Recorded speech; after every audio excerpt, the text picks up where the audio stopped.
SCP-4666 ressemble à un vieil homme d'environ 2 mètres, extrêmement maigre et qui ne porte aucun vêtement, et ce, même dans des températures extrêmement basses. On le surnomme l'homme de Yule, et il a tendance à se manifester essentiellement dans l'hémisphère nord, même si l'on soupçonne qu'il pourrait ne pas y être limité. Ces apparitions respectent un schéma bien spécifique. SCP-4666 n'a été observé que durant une période de 12 nuits, toujours entre le 21 décembre et le 2 janvier. On nomme la phase d'activité de cette créature comme événement de la Weissnacht.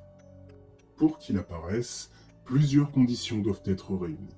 Une maison très isolée, située dans une zone enneigée durant l'événement et habitée par une famille comportant au moins un enfant âgé de 8 ans ou moins.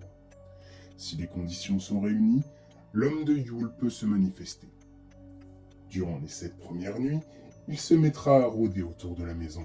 Il observera la famille à distance sans intervenir. Dans certains cas, des enfants ont affirmé l'avoir vu, immobile, en train de les observer. Pendant cette période, des signes inquiétants apparaissent. Des bruits inhabituels autour de l'habitation et une odeur nauséabonde persistante, donnant souvent l'impression que la maison est hantée. Mais les événements les plus importants se produisent toujours lors de la 12e nuit. 2 scénarios sont alors possibles.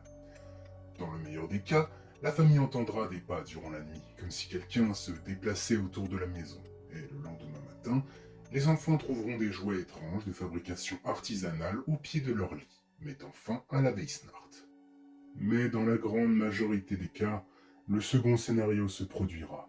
Au lieu de laisser des cadeaux, il rassemblera la famille dans une même pièce et la massacrera de manière abominable, à l'exception d'un des enfants de moins de 8 ans qu'il kidnappera. Ces enfants finiront dans sa tanière de glace, forcés de fabriquer des jouets sommaires, du moins tant qu'ils en sont capables. Sinon, ils seront eux-mêmes transformés en jouets.